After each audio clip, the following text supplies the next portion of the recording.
कोई कितना भी आपका उपहास करे, अपमान करे, क्लेश आदि दे, आप सह जाओ। अपने को सबसे छोटा समझोगे तो सह जाओगे, सबसे छोटा अपने। दो ही बात है, या इतना बड़ा समझो कि सब पूरे विश्व को अपने में संभालो, वो है ज्ञानी।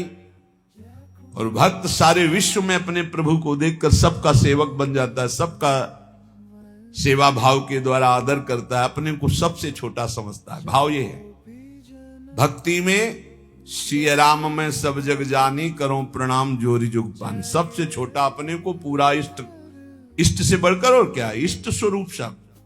और ज्ञान में मैं के सिवा कोई है नहीं, वही मैं आत्म तत्व है, आत्म तत्व ही विविध घड़ों में भास रहा है, दूसरा कोई है नहीं, मैं ही मैं हूं। जहां बीच में है मैं तू, इसी में माया पीटती है।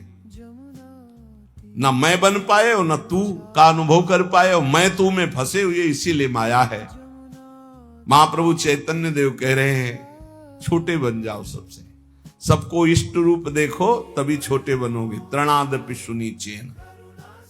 और जैसे वृक्ष गर्मी सर्दी सब सहता है, कोई डंडा मारता है फल के लिए तो फल दे देता है, कोई कुल्हाड़ से डाल काट लेता है, नहीं कोई तो समीप चला जाए तो छाया है, सुगंध है, पत्ता है, वो सुख देता ही है।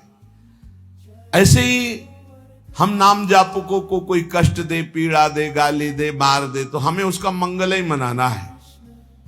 तुम्हारा मंगल हो, तुम्हारी भगवान बुद्धि शुद्ध करें, तुम्हारी नाम में प्रीति हो, धाम में प्रीति हो, ऐसी हम अपनी भावना।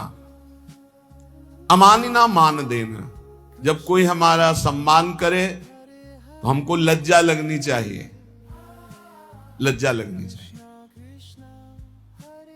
हम इस योग्य नहीं हैं, यह हमारा सम्मान नहीं, हमारे गुरुदेव इष्ट देव का है। किसी भी भाव से सही, सम्मान स्वीकृत नहीं होना चाहिए। लाखों लोग प्रणाम करें लेकिन आपकी स्वीकृति ना हो अंदर से, तो कोई प्रभाव नहीं। एक प्रणाम करे, स्वीकृति हो गई तो बाधा पहुंच जाएगी। दूसरों को सम्मान दे, स्वयं सम्मान रहित रहे। सबहि मान प्रद आप अमानी, ये बहुत कठिन है। दूसरों को सम्मान देना, स्वयं सम्मान रहित होना बहुत कठिन है। लेकिन परम पद भी तो प्राप्त होना है, तो हमको फिर ये सहना होगा। अपने को सबसे छोटा समझना, आई हुई विषमता को सह जाना, सम्मान प्राप्त होने पर उसे स्वीकार न करना, दूसरों को सम्मान प्रदान करना। अमानिना, स्वयं मान रहित होकर दूसरों को मान देना। और सदा निरंतर, सदा सर्वकाले सुमामन स्मर युद्ध, निरंतर भगवत स्मरण और अपने कर्तव्य का पालन करते रहना। न धनम न जनम न सुंदरी, कवितां वा जगदीश कामये, मम जन्मनि जन्मनीश्वरे, भवता भक्ति रहे तु की त्वयि। हे प्रभु, मैं धन, परिवार, स्त्री या बहुत काव्य रचना करना, पांडित्य, इन सब की इच्छा नहीं करता। न धनम न जनम न सुंदरीम, कविताम वा जगदीश कामये। हे जगदीश, हे प्रभु, मेरे अंदर ये कोई कामना नहीं है कि मुझे धन मिले, मुझे सुंदर स्त्री मिले, मुझे सुंदर परिवार मिले, मैं बहुत काव्य रचना करने वाला बनूं, मैं बहुत पांडित्य युक्त हूं। तो क्या चाहते हो? बस प्रभु, मम जन्मनि जन्मनीश्वरे, भगवता भक्ति रहे तु की त्वयि। यदि हमारे कर्मों के अनुसार हमको फिर जन्म मिले तो आपकी ही भक्ति करूं, बार बार जन्म मिले लेकिन आपकी ही अनुराग भक्ति में मैं मगन रहूं। हे परमेश्वर, तुम्हारे स्वरूप में मैं स्थित होकर बार बार जन्म हो, मुझे कोई परेशानी नहीं। अयि नंद तनूज किंकरम, पतितं वाम विषमे भवाम्बुधौ, कृपया तव पाद पंकज स्थित धूली सदृशं विचिंतय। हे नंद सुनो, हे नंद नंदन, मैं तुम्हारा दास हूं, बस तुम्हारा दास हूं। इस घोर दुष्पार संसार सागर में पड़ा हुआ हूं, मुझको कृपा पूर्वक आप अपने चरणों की धूल बना लीजिए। जैसे चरणों में धूल हर समय लगी रहती है, नाथ मैं आपके चरणों से लगा रहा हूं, हे नंद नंदन। ये महाप्रभु चैतन्य देव कह रहे, ऐसी हम पर कृपा कीजिए। नयनम गलदश्रुधारया बदनम गदगद रुद्धया गिरा पुलकैर्निचितं वपुः कदा तव नाम ग्रहणे भविष्यति।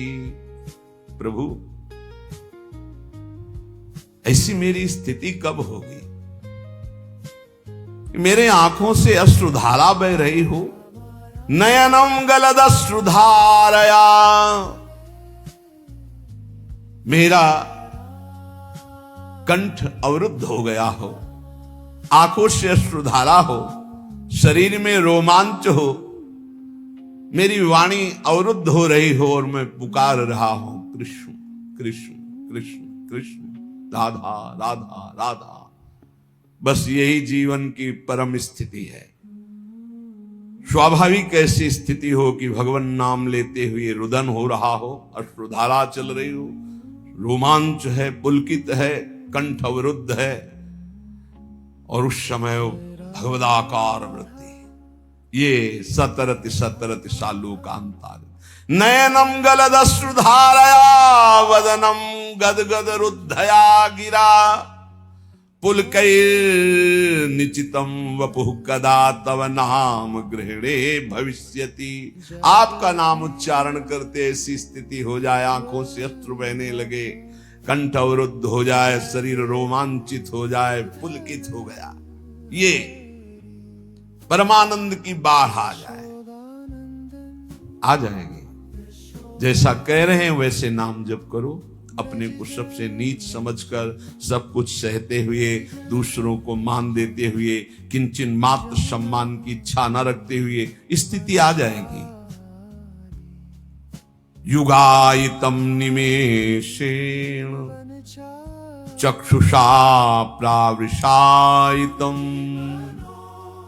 शून्यायितम जगत सर्वम गोविंद विरहेण में।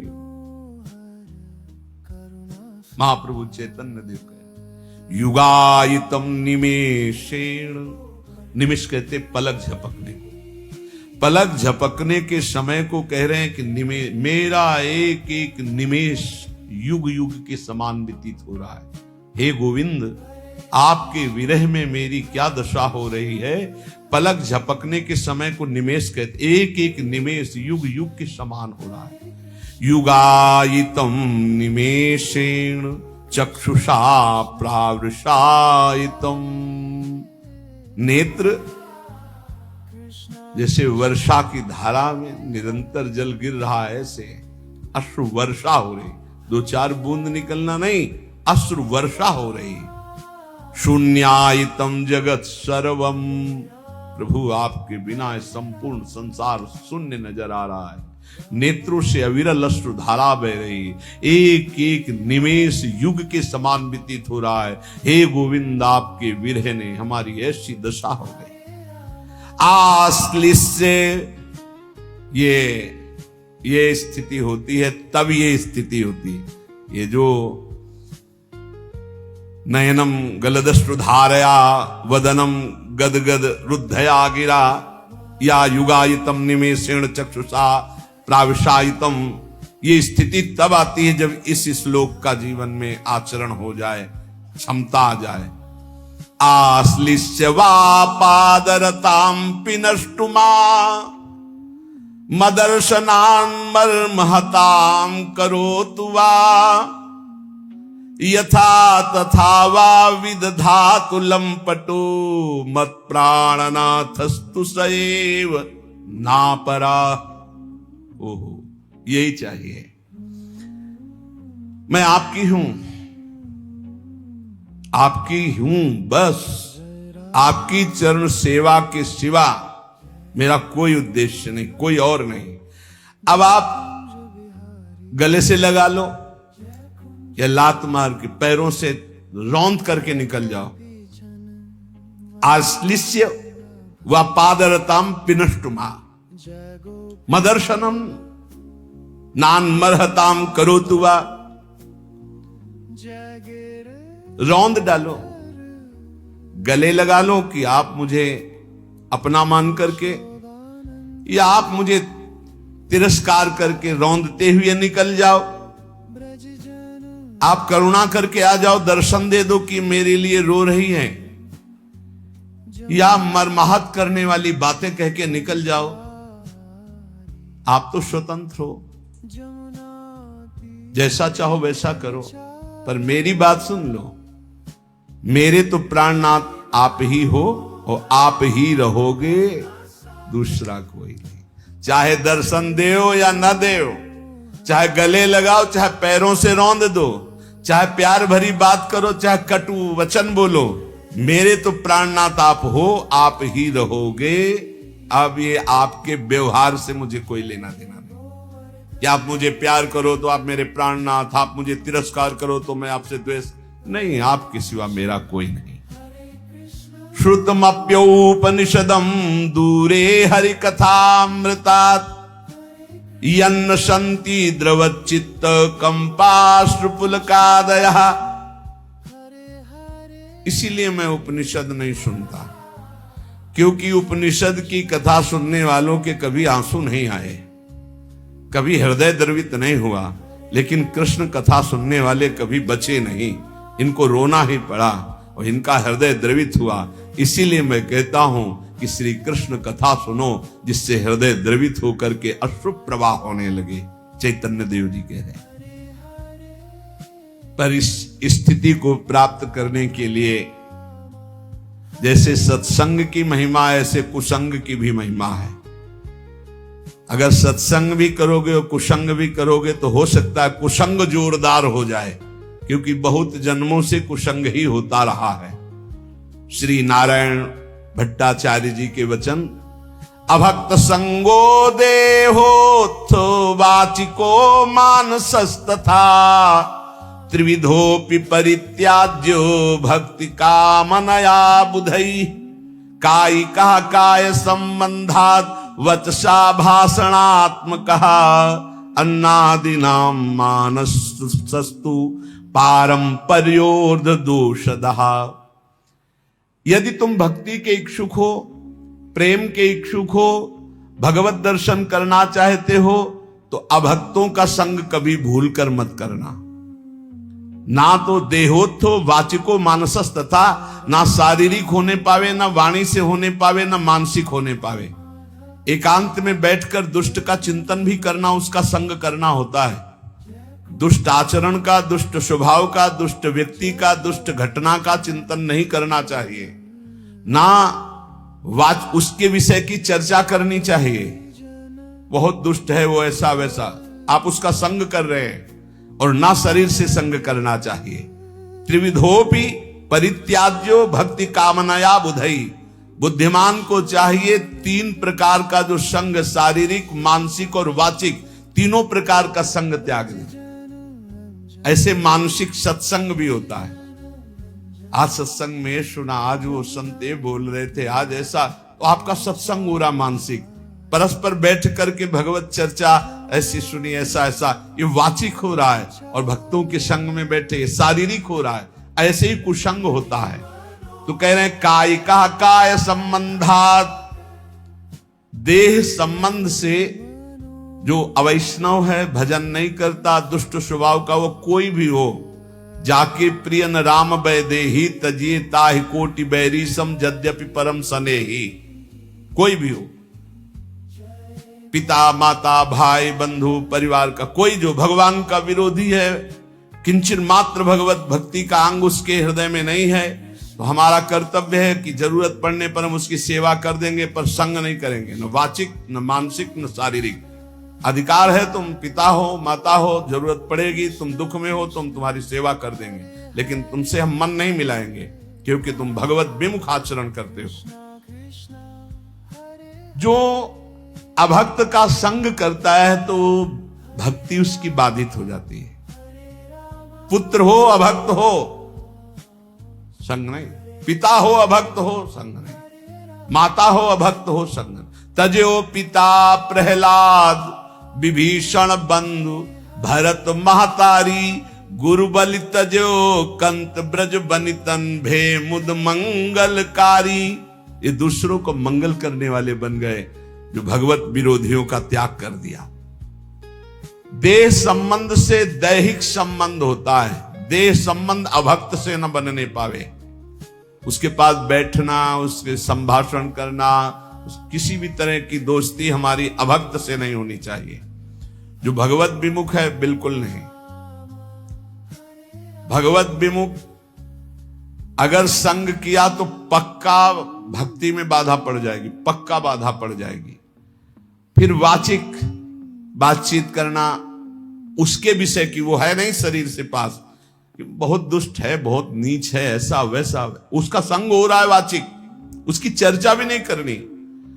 और फिर मानसिक, मन से उसका चिंतन नहीं करना, और दूसरा मानसिक संग, अन्न दिया हुआ नहीं खाना, भोजन नहीं खाना, अभक्त का दिया हुआ भोजन नहीं पाना। जैसे राजा माधव सिंह ने जब विरोध किया रत्नावती का तो कहा, आज से मैं नियम लेती हूं, तुम्हारे द्वारा दिया हुआ एक कवल नहीं पाऊंगी, राजअन्न का त्याग करती हूं, क्योंकि तुम राजा हो और तुम भगवान के विरोधी हो, संतों के विरोधी हो, इसलिए आज से मैं त्याग करती हूं, न राजमहल में रहूंगी न तुम्हारा दिया हो।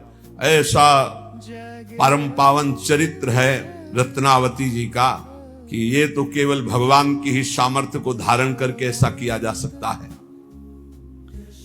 अगर ये निर्वाह न कर पाए और शरीर से अभक्त का संग हो गया या वाचिक या अन्न आदि का, तो आपके भजन में फर्क पड़ जाएगा, आपकी भक्ति बाधित हो जाएगी। और हृदय में किसी जाति पक्ष का गर्व नहीं होना चाहिए भगवान की भक्ति में, कि मान लो आप उत्तम कुल के हो और कोई मध्यम या निकृष्ट, और आप उस वैष्णव के प्रति वो भाव रखें कि वो तो निकृष्ट कुल का, फिर तो आपका पतन हो जाएगा पक्का। इसलिए अभक्त का संग पतन करता है और जाति अभिमान ये पतन कर देता है। भक्तों के कुल एक ही होते हैं। जैसे अपने यहां श्री हरिवंश सुगोत कुल देव जाति हरिवंश श्री हरिवंश स्वरूप हित रिद्धि सिद्धि हरिवंश। किसी से कभी नहीं पूछा होगा आज तक, किसी से नहीं कि आप किस जाति के हो, कभी नहीं। हमारी सत्ता ही नहीं है, हमारे यहां सत्ता ही नहीं है, न जाति की न कुल की न इसकी मर्यादा, इसकी कोई सत्ता नहीं। सत्ता इतनी है कि तुम हरि के प्राप्ति के मार्ग में कदम रख रहे हो तो तुम श्री हरि के हो, बस। कल हम ऐसे विनोद में कह रहे थे अपने साधकों से कि यार अगर हमसे कोई पूछे कि ये संत कहां के हैं तो हम नहीं बता पाएंगे, तो लोग कहेंगे कि बाबा झूठ बोल रहे हैं। सच्ची मानिए, इतने सब जन है, हमको आज तक नहीं पता कि ये कहां के हैं, ये किस जाति के हैं, कुछ नहीं। बस जुड़े और नाम दे दिया, बोले अमुक शरण, और बस सेवा, बस इतना ही हमारा बातचीत है। इसके बाद हम नहीं जानते कि आप लोग किस क्षेत्र के हैं, किस जिला के हैं, आपकी क्या जाति है, क्या कुल, हम बिल्कुल नहीं जानते। अब आप सोचो, कोई मानेगा 10-10 साल हो गए, 12-12 साल हो गए, ये नहीं जानते कि कहां के, नहीं जानते। एक भी साधक का हमने कभी नहीं परिचय पूछा, तुम किस जाति के हो, किस कुल के हो, और तुम्हारा गांव का नाम क्या है, तुम कहां से आए हो, तुम्हारा आधार कार्ड क्या है। हमारा सबका आधार कौन है, श्री हरि, श्री प्रिया जी, बस इतनी बात हमारी। हमसे पूछा जाए ये कौन है तो कहेंगे अमुक है। कहां के हैं, वृंदावन के हैं। किस जाति के हैं, हरिवंश गोत्र के हैं, बस इतना ही हमें पता है। और शाम मिलकर के एक जगह बैठकर पाते हैं, एक जगह रसोई बनती, श्री जी का भोग लगता है। इतना भी फर्क नहीं है कि आप अमुक कुल का अमुक कुल। ना हम विप्रो न च नरपतिर्नापि वैश्यो न शूद्रो नाहम वर्णी न च गृहपतिर्नो वनस्थो यतिर्वा किंतु प्रोद्यन निखिल परमानंद पूर्णामृताब्धेर गोपी भर्तु पद कमलयोर दास दासानुदासा। न मैं ब्राह्मण हूं, न क्षत्रिय हूं, न वैश्य हूं, न शूद्र हूं, न ब्रह्मचारी हूं, न गृहस्थ हूं, न वानप्रस्थ हूं, न सन्यासी हूं। यह हो कौन? बोले परमानंदमय अमृत के उमड़ते हुए महासागर रूप गोपीकांत श्री कृष्ण चंद्रजू के चरण कमलों के दासों का दास। ये अब ये एक ही है अच्युत कुल, हरिवंश कुल। अब इसमें कोई भेद नहीं, और ये बैठा लेना चाहिए, तभी प्रॉपर्टी मिलेगी। ये भी ध्यान रखो, गोद नामे में आए हो तो पूरी प्रॉपर्टी मिलेगी। तुमसे पूछा जाए तुम कौन जाति के हो, क्या उत्तर दोगे? सीधा उत्तर तुम्हारा क्या होगा? हरिवंश जाति। हरिवंश कोई जाति होती है? तो हम तो हरिवंश जाति, श्री हरिवंश सुगोत कुल देव जाति हरिवंश। हमारी जाति हरिवंश, हमारे कुल हरिवंश, हमारे देवता हरिवंश, हमारी देवी हरिवंश, हमारे इष्ट हरिवंश, हमारा सब कुछ हरिवंश। हरिवंश हा हरि रा राधा बा वृंदावन सा सहचरी। वृंदावन में सहचरियों के मध्य में विराजमान श्यामा श्याम ही हमारी जाति है, वही कुल है, वही देवता है, वही सब कुछ है। जैसे वैष्णव जनों से पूछो आपका कुल क्या है, तो कहे अच्युत कुल। आपका गोत्र क्या है? अच्युत गोत्र। यही ठसक होनी चाहिए, यही, इसमें चूक नहीं होनी चाहिए। आप पूर्व की बात नहीं होनी चाहिए। आप किस जाति से हो? हम जिस जाति के श्यामा श्याम है उस जाति के हैं, पक्का बैठा होना चाहिए। कौन से कुल के हो? बोले हम तो अच्युत गोत्री हैं, हम तो हरिवंश गोत्री। वही होना चाहिए जो आपके टसक है, तभी